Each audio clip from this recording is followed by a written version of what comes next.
What's going on, ladies and gentlemen? Today we're here with Miss Asiah. Now, she was in a religion called Unification, but it's definitely safe to say that they are a cult. She got involved with this particular cult, and she definitely wants to inform you about it, and we'll ask her a lot of questions on how she even got into that. So, Asiah, thank you for joining on the show today. No problem. Thank you. All right, Asiah. So, tell us a little bit about yourself. You were the type of person that always went to church, or what got you even looking toward that way? Yeah, I was somebody who was always interested in church, but I grew up Christian, Baptist, but I also grew up being very religious too. So I feel like that's why I was gravitated towards Unification Church, because they're focused on family and they're focused on marriage. I also wanted to get married from a very young age. So that's why I gravitated towards the religion. Okay, so just let me recap. So what got you into it is because they were promoting family structure, they were promoting marriage, and then they was promoting, what's the third thing? Unification, everybody coming together, interracial marriages.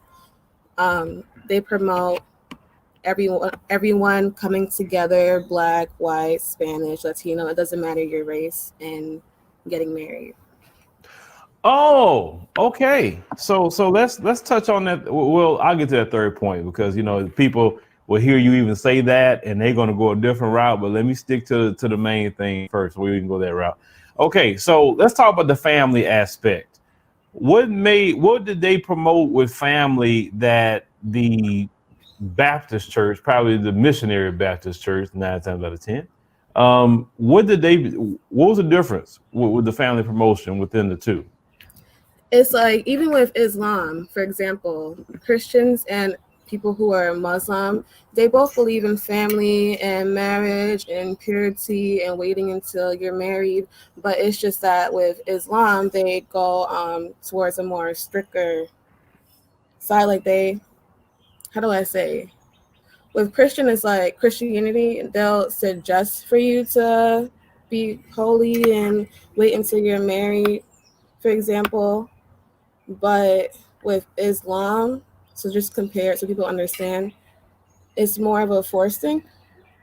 You understand? Like, you have to, and if you don't, you look wrong. And they also help you more to get married. For example, they have you have a wali, and he'll literally arrange a marriage for you. So with this religion, they arrange marriages. You understand? And the second you come in, you can ask, you have to ask the pastor if you want to get married. And they have you go through these courses, this 6-month period course. And when you first begin, you're level 1. And then within like level 1, they teach you about the religion. Because before you get married, you have to learn about the religion. And then level 2, it's like level 2, they help you find a husband. And level 3, I forgot what level 3 is, but that's the difference between Christianity and Unification. It's more structured and it's more forced marriage. You can't really pick out a husband on your own. They have to find one for you. And by they, I mean the pastor. And the pastor would have helped me find a husband in this case because my parents weren't a part of the religion. So I was first gen, and my parents couldn't arrange it, so the pastor would have arranged the marriage. Well, let me ask you something. Your parents, how's your relationship with them? My relationship with my parents is good. I would say I have a closer relationship towards my mother than my father, though. Yeah. Okay, so what did your family think about you joining a cult?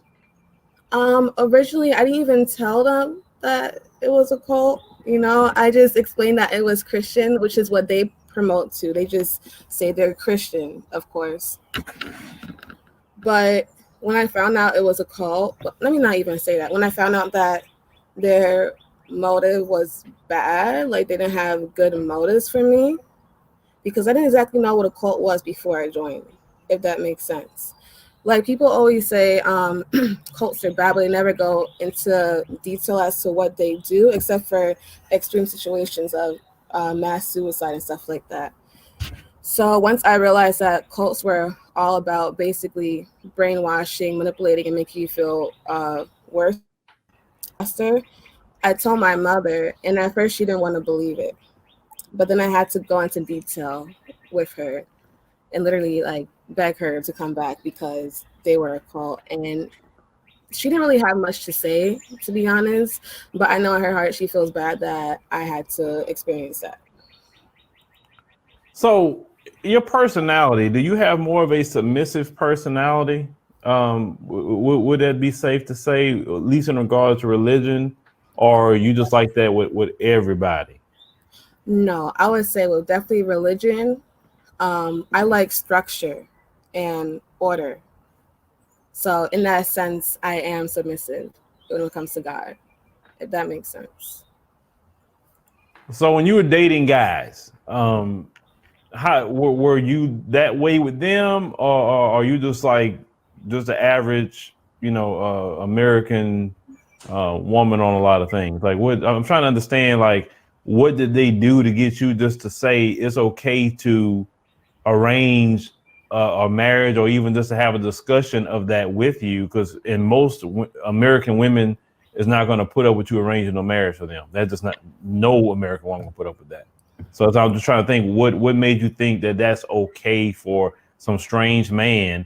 If anybody should want to arrange something for you, wouldn't it be better your parents than some strange man you don't know? Yeah. So back to growing up, I always believed in how do you say it? Waiting until marriage. But I could never, in the Christian religion, find a husband through the pastor, or even like my parents. They didn't really believe in that.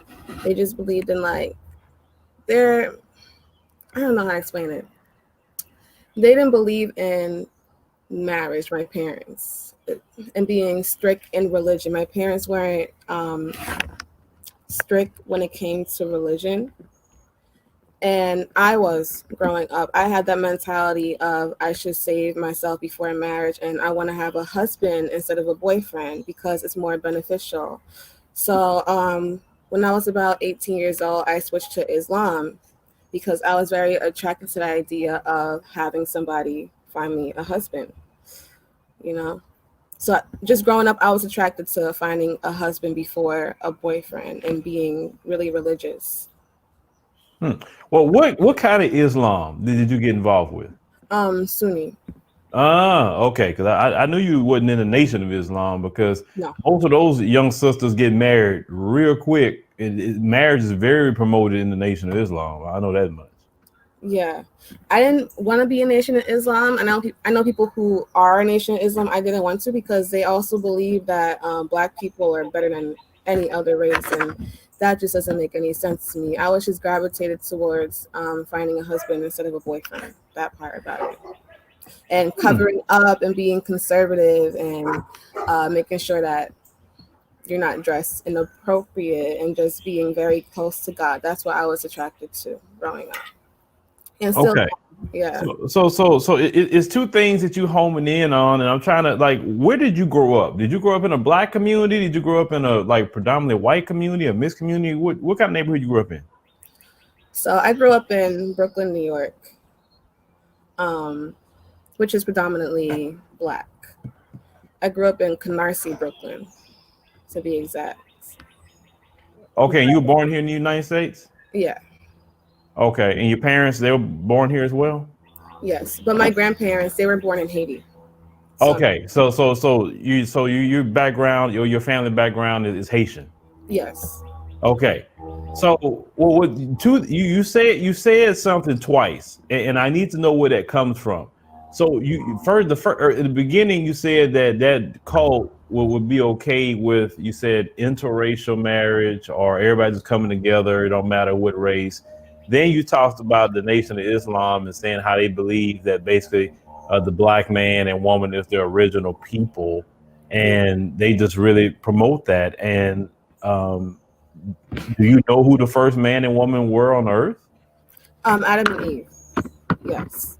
Okay, and do you know, for instance, or you can call them those names, So what color do you think they were? Did they look like you and me, or they look like the Caucasian people? Who do you think they look like? When it comes to me and my religion, like I know the basics, but I don't know everything, and I don't have an exact idea in my head of how everything was from the beginning to end. To be honest, I haven't even finished the Bible. You understand? So I grew up with strict morals, but I didn't grow up being extremely religious and knowing the entire Bible. In my head, I would say Adam and Eve, they might have been black. I would say I would gravitate towards them being black more than white. Okay, all right. Well, that gravitation is the right one. I went to Ethiopia 2 years ago, and I went to the Museum of Ethiopia, and they had the oldest person there was like about 4 million years old. I forgot the Ethiopian name, but the famous name, they call her Lucy. And what I was trying to say is that even in the Bible itself, we are the oldest people on the planet. So when the Nation of Islam, or you hear other groups say we are the original people and all life has come through us, or even you as a black woman having what they call the Eve gene, right? They promote that because black people have been beat down so much to say we're less than. Like look at you just as a black woman. They'll fight you over your natural hair. You being a dark skinned black woman. Colorism comes into play. They try to promote the white beauty standard is better than black women. So what I'm saying, we constantly need that reinforcement of our self-esteem, because daily this world beats us down as black people. You understand what I'm saying? Mm-hmm. And so in the Nation of Islam, I'm not in the Nation of Islam, but I really appreciate the things that they do. They've helped me out greatly, helped me educate me on a whole lot of things that I didn't know. And I know the ideology on a lot and why they do it. So that's why they promote that. And what is wrong with black people having confidence or realizing who we are? And because you know what, there are a lot of racist, white supremacists out there that say they're better than you all day long. You get what I'm saying? Yeah, I believe there is positive and negatives to Nation of Islam. Like all religions, there's positive and negatives. But I feel like they also tear down other races. And I was speaking to someone who was a part of Nation of Islam once, and he was saying that when it comes to the religion, they believe that if they have to kill a white person because they cross a boundary, then they can. And I just feel like they're extremists. Well, like I said, I've studied a lot of different religions, belief systems, and basically the nation believes in self-defense. They don't believe in attacking anybody, but they believe if you attack them, well, they have a right to defend themselves. But that's just really anybody. You hear white people all the time talking about their Second Amendment rights, and they have a right to self-defense and stand your ground laws and all that sort of things. So that's just basically, see, it's like black people get nervous when we hear other black people talk about self-defense and defending ourselves. And we shouldn't do that. But the other part of it, you talked about, you said interracial, like, in other words, interracial, like everybody worshiping together. Or you talking about marriage? What are you talking about? So I was only 2 months into the religion before I left. So I had to really think hard about what they mean by that. And they told me, so excuse me in advance. But what they mean by interracial family and marriages coming together is basically they believe that Adam and Eve failed their mission in the beginning, and Jesus failed his mission.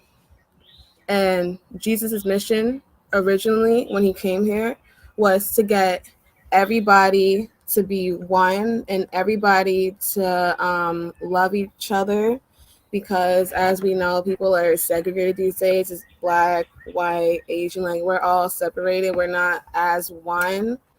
So their whole idea of interracial people coming together is that was Jesus's mission to begin with, to have all of us come together, and he failed.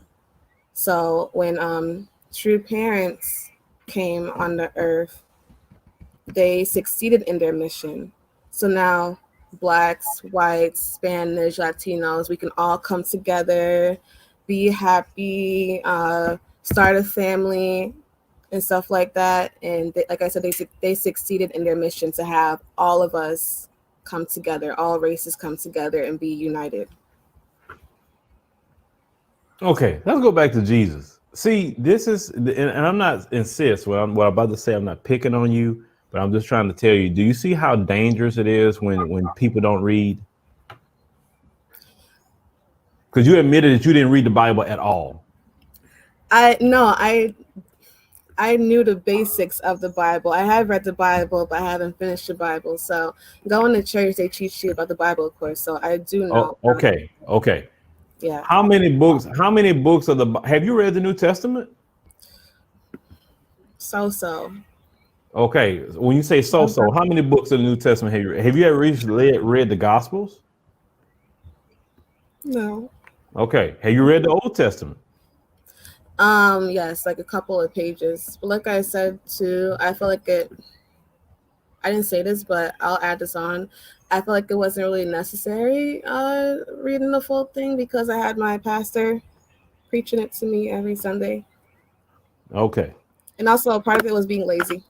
Well, I'm glad you admitted that part, because it's not just you. Because look, the bad part is this.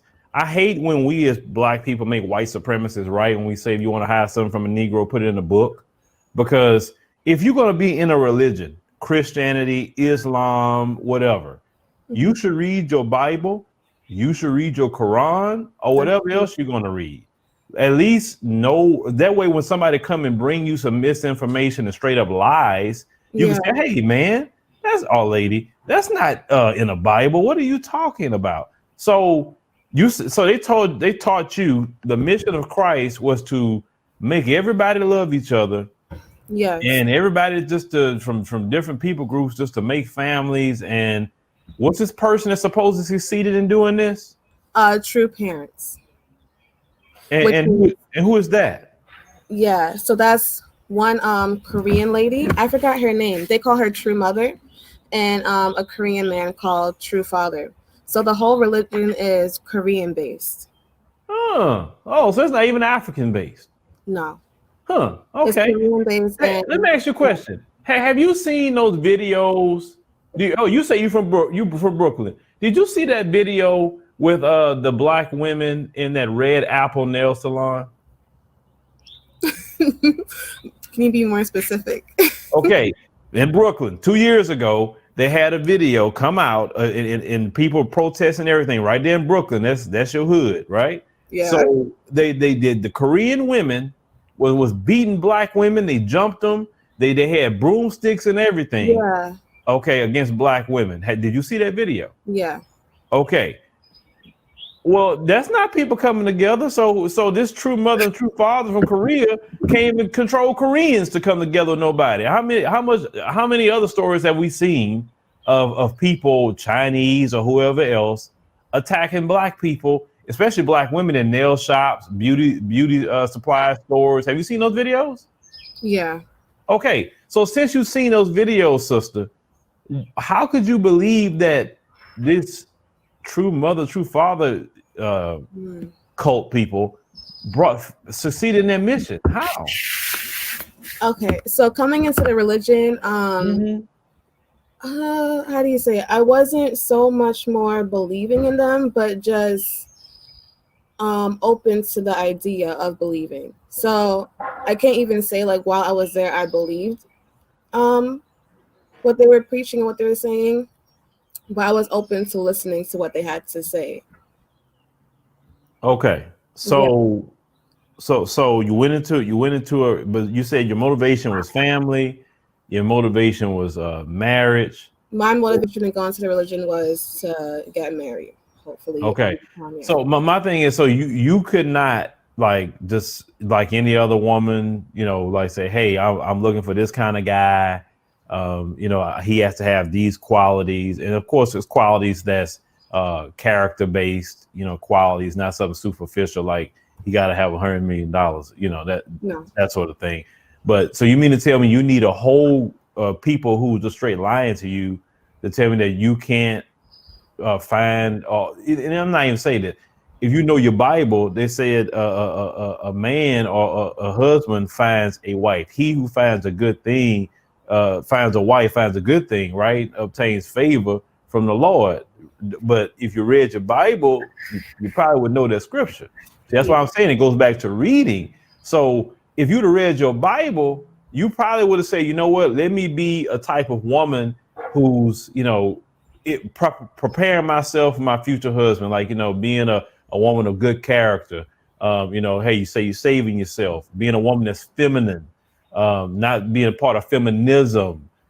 Just, you know, it just being in the right places where you need to be to meet just good people. You know what I'm saying? So you mean to tell me you couldn't do that on your own? I tried and it hasn't worked out. So I thought that by someone helping me to find the right man and being religious and being wiser, older, and more educated on marriage, it'll be more beneficial than me finding a man on my own, because I haven't had good luck on finding a man on my own. Okay. Well, let me ask you a question. Are you married now? No. Okay. Are you looking to get married? Yes. Okay. Actually, I'm gonna pause on that. Yes, okay. But I don't think I'm ready right now after everything that I've experienced. I feel like I need to focus on myself and my self-growth before I enter a marriage, but I get a relationship. Now is just what I believe in. Okay, but are you looking to dating? No. Okay. So what I'm saying is, because guys are going to see you on this page and they're going to say, well, shoot, man, I date her. They'll try to send me an email, ask me how to contact you because they want to talk to you themselves. Like I said, I promise you, if you leave contact information to Instagram or whatever, watch how many guys jump in your DM won't want to talk with you. And you didn't even you could have came over here and talked with us and got that kind of response. And you could just sift through the guys that you want to talk to. Yeah. And you don't have to post no half naked. I can't stand women that do that thirst trapping and all that. I mean, then women don't end up with nothing too much anyway down the line. So your heart was in the right place. That's for sure. But why do you feel that it seemed like you were rushing? What was the rush? And they preached this too, and my thought was similar to their religion as well, which is and similar to Islam too. The longer you wait, the more temptations you have to do wrong.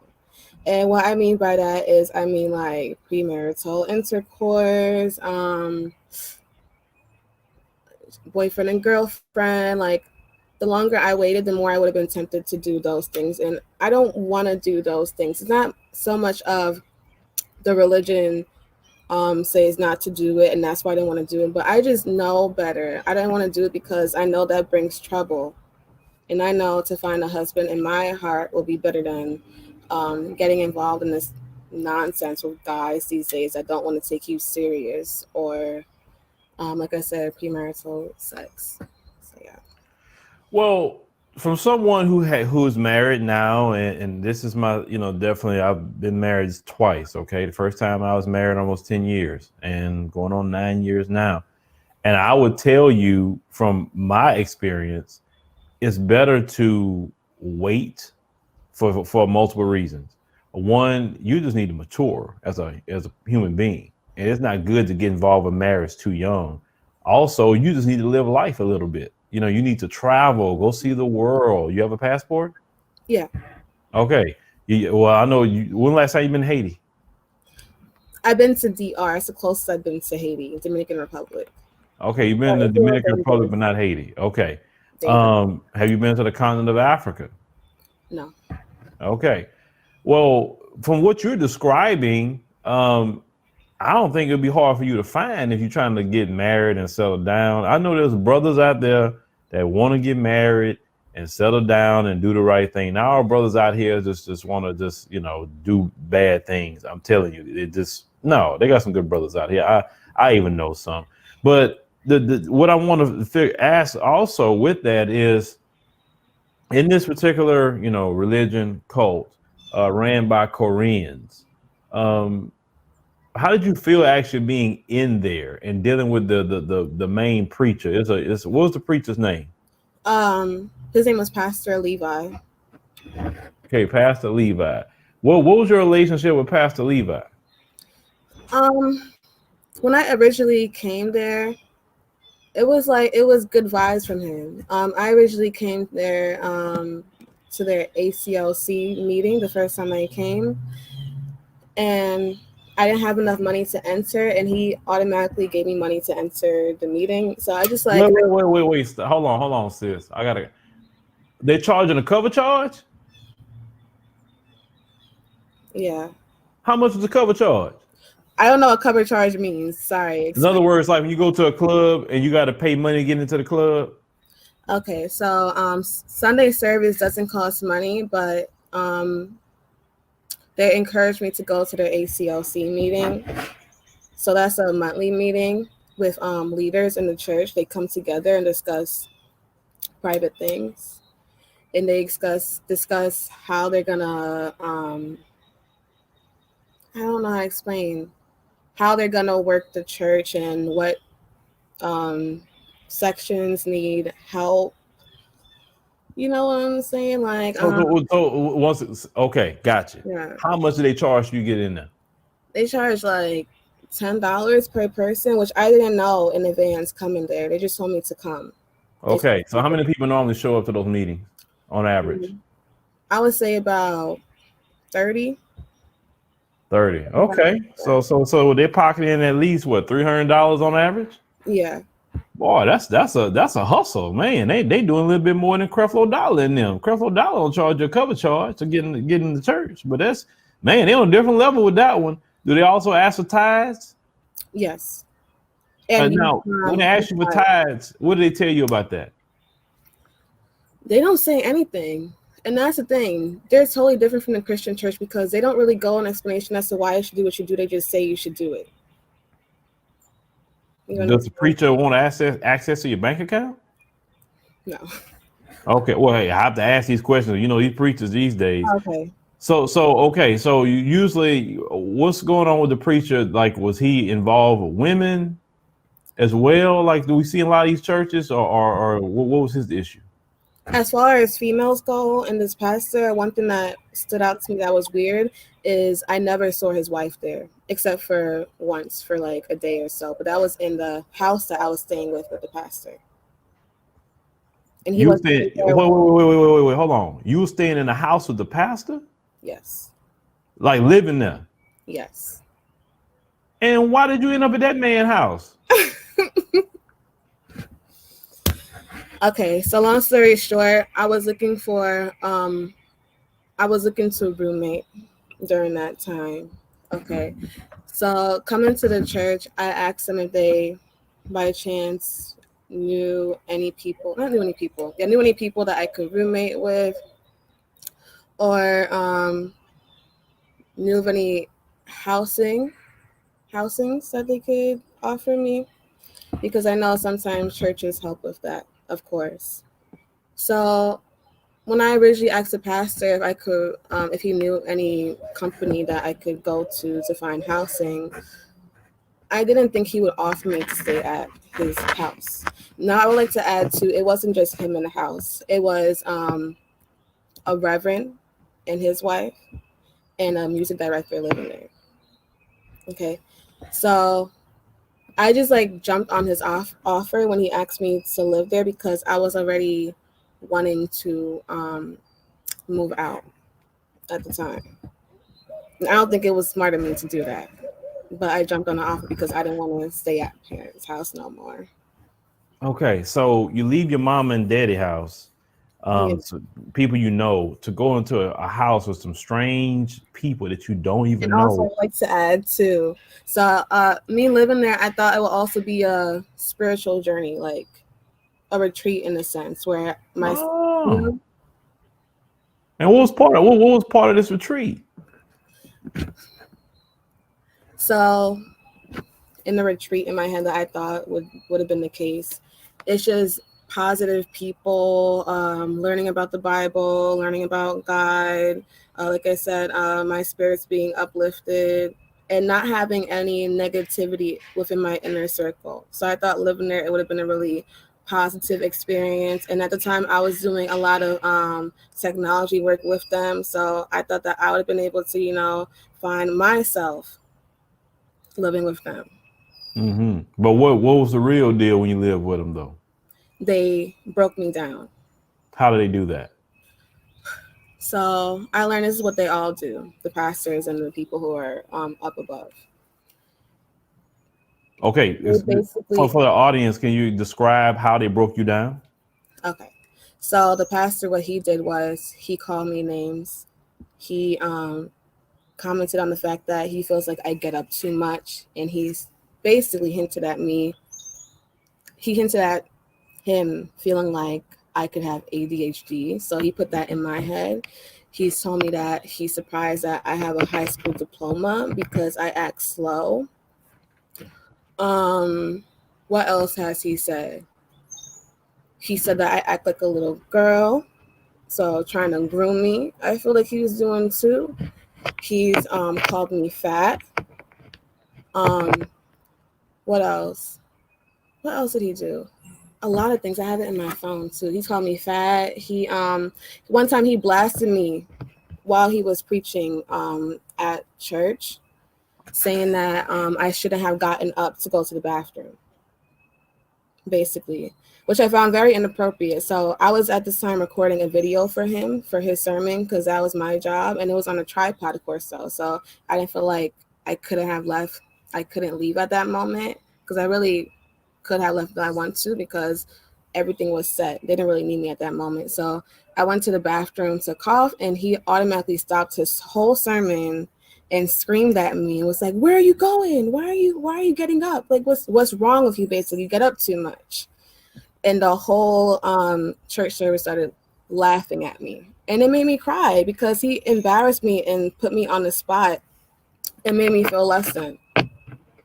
You understand? Now I was just trying to help him out so that me coughing wouldn't be on camera. And instead he embarrassed me in front of everybody, which I have a video of. But 1 second. So basically what you're saying is you went through a lot of verbal abuse from what you're telling me is considered verbal abuse. Verbal abuse. He was trying to mentally break me down. Yeah. And was there any physical abuse?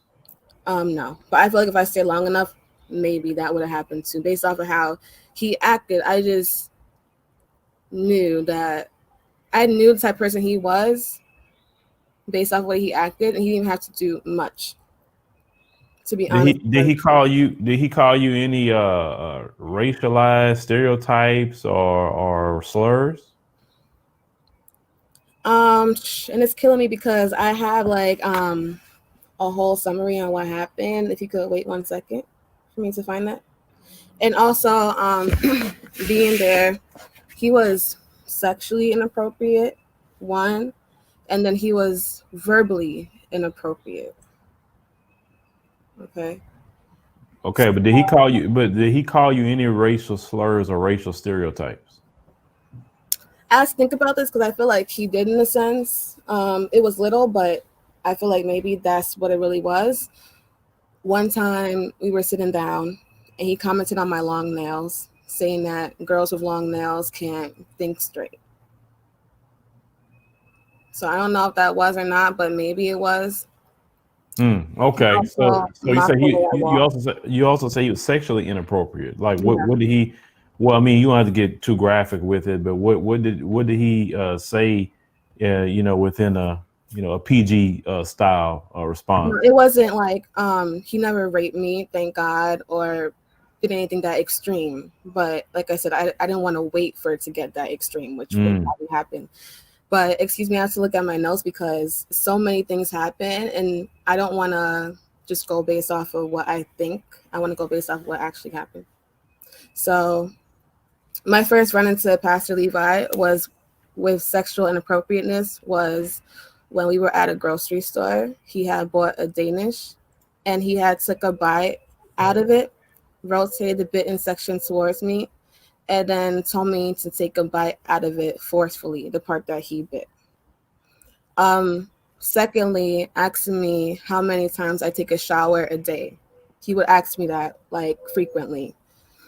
When I told him on one occasion how many times I took a shower a day, which was twice at the time, he told me like this. He was like, I feel so sorry for you. Something must be wrong with you. I'm really praying for you. I don't know why you are so jittery and take showers twice a day, and made it seem like I needed mental help and I need to go see a doctor for me taking showers twice a day. So he installed in my head that I was mentally ill for taking a shower twice a day.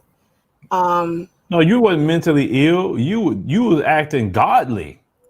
Cleanliness is next to godliness. How many showers he took a day? He said every other day. Oh my Lord. Oh Lord.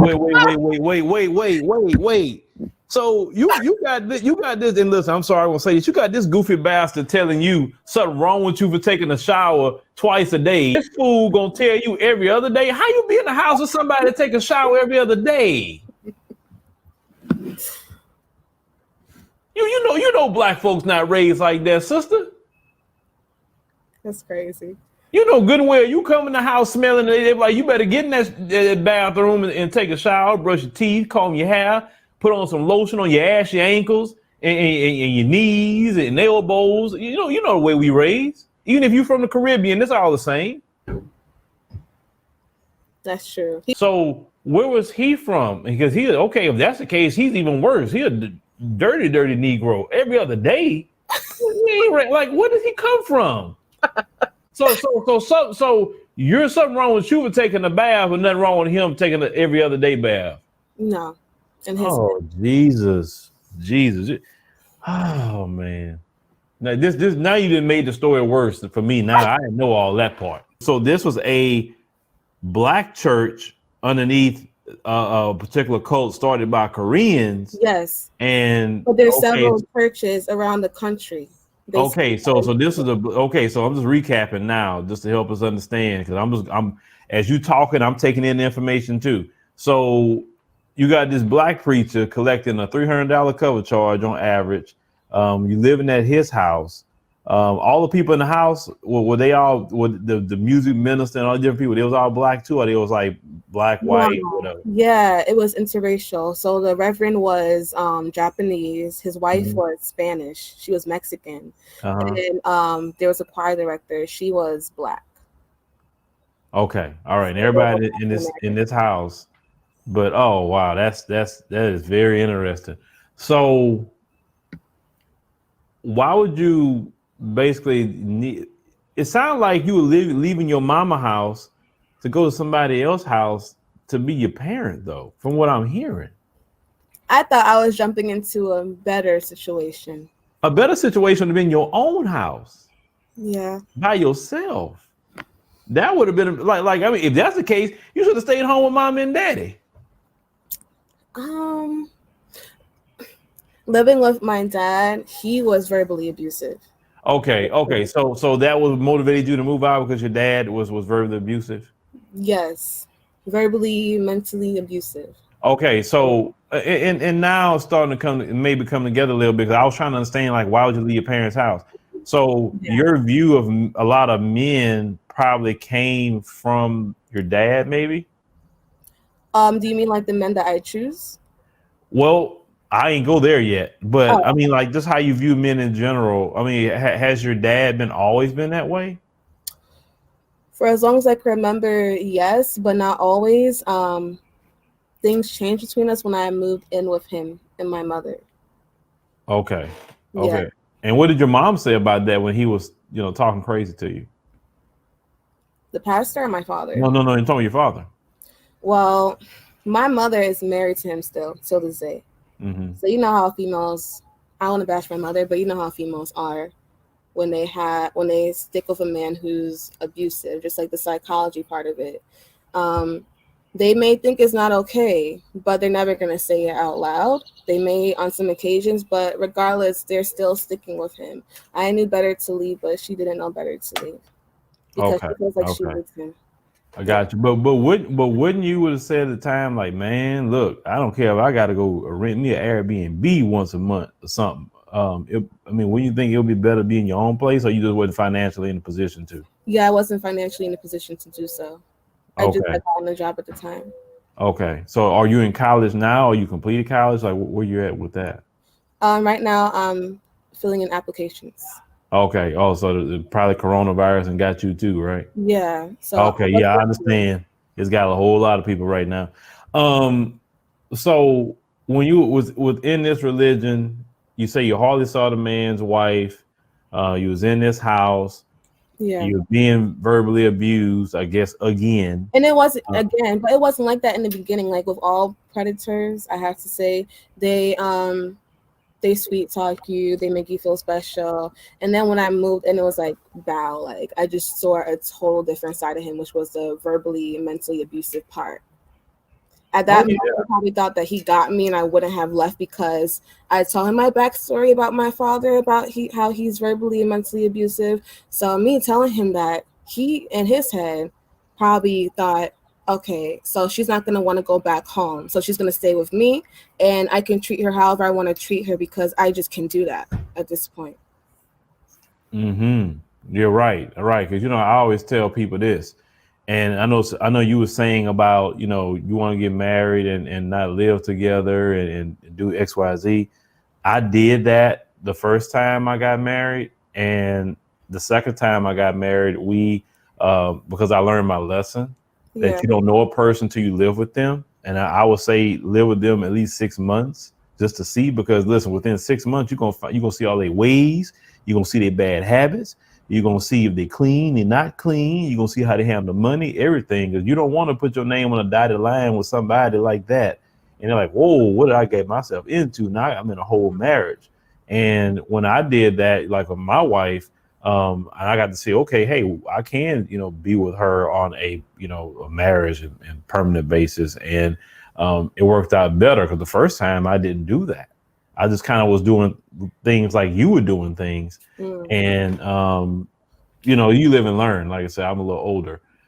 So you decided to leave the particular religion. What are you doing now?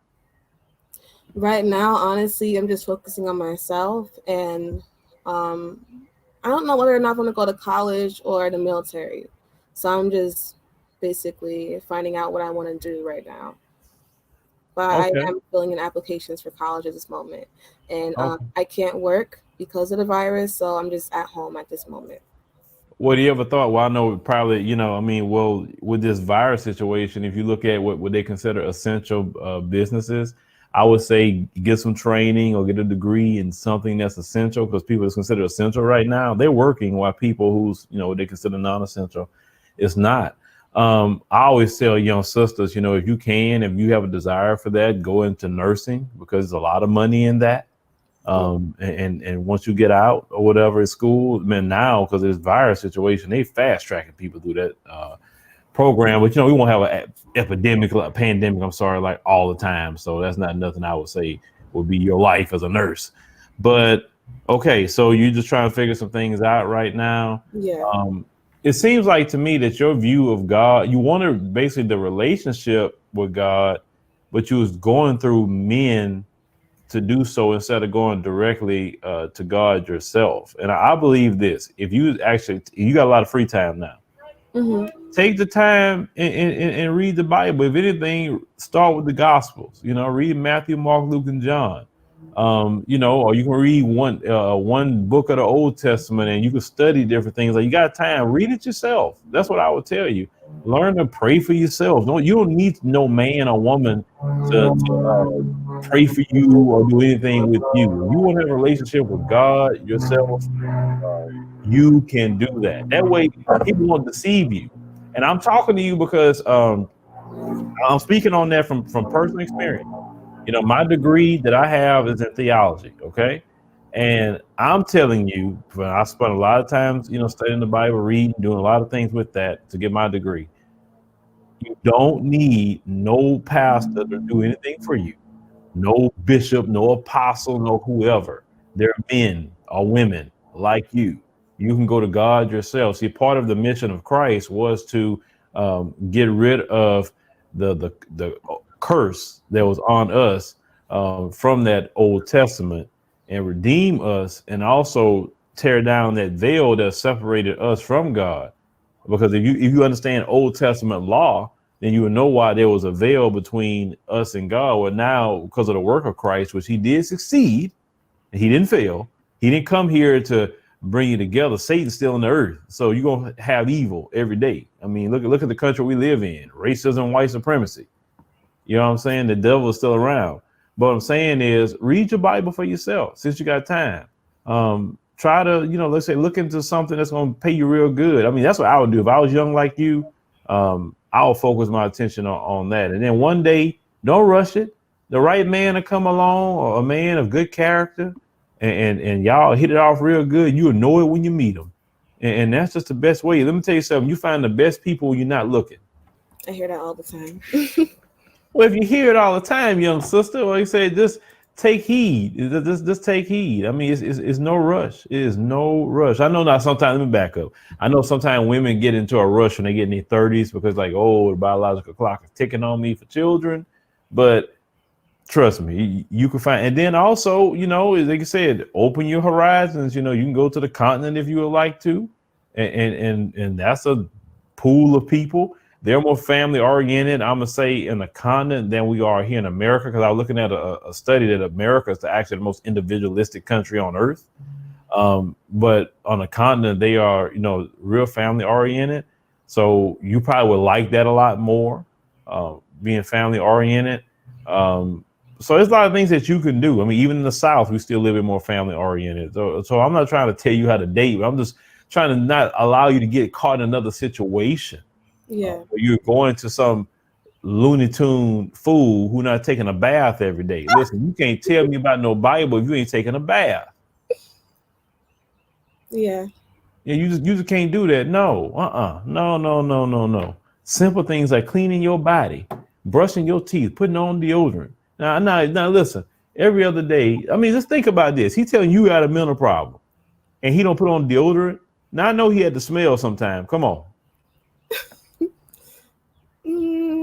I wasn't sniffing him, so I don't know. Yeah, but we all listen. You can't go more than a day without a deodorant. That fool, that crazy. I'm glad you left that. I would say, like I said, have a relationship with God yourself. That's the only thing I would say. Don't look to no man. Don't look to no Creflo Dollar. None of these other people who these big churches trying to get you in there just to take your money. Have a relationship with God yourself. And pray yourself. You got a lot of time on your hands right now. That's what I would suggest to you. So outside of that, what's your plans in the future? I mean, because you had this experience, are you trying to write a book and let people know like in detail what happened and how to prevent getting into a cult, or what do you plan on doing with that story? I want to make a YouTube channel. That's what I want to do. And make videos on the situation, basically just warning people about the church and what they do, which is brainwash and make you feel less than. Because a lot of the times people get into cults not knowing what they're about. They just think they're controlling, but they don't know that they brainwash you, they break you down, so make you feel crazy, make you feel mentally ill, make you feel like you're not good enough, looks, anything, so they can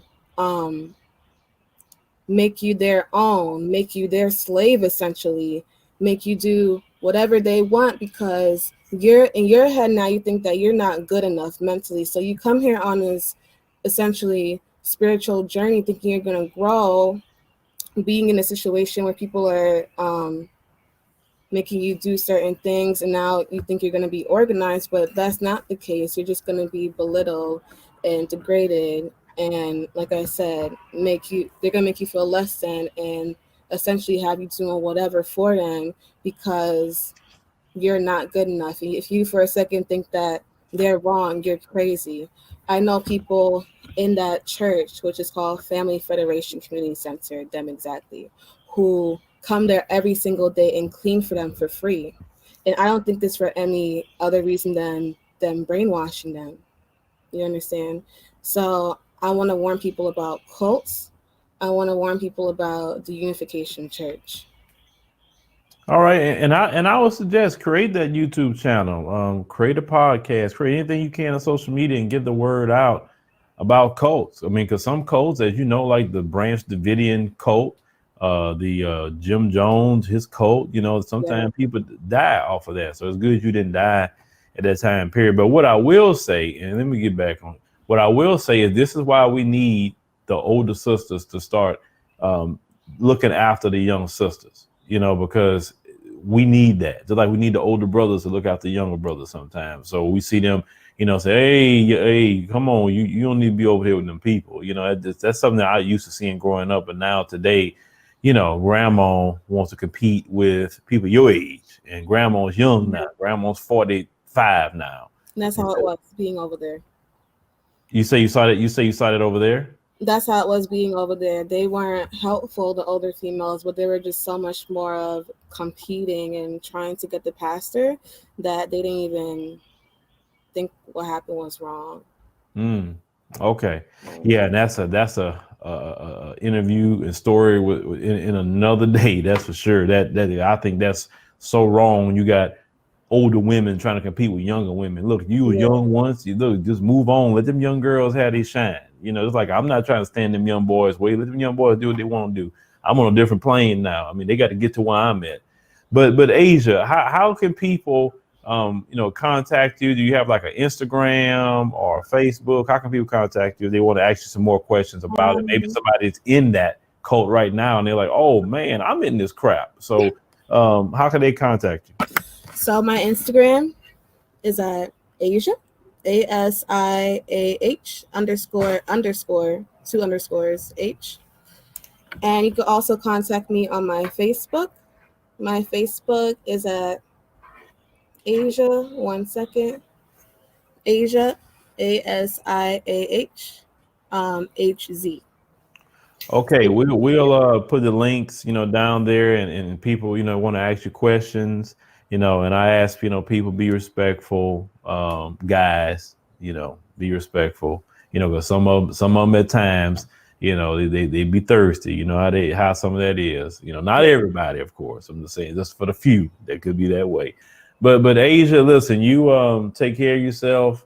We're glad you got out of that cult. That's great. You know, nothing bad happened to you. But it was just, once again, I'm gonna repeat this. If anybody that's not taking a bath daily trying to tell you something wrong with you, and you ought to know, you should be listening to them.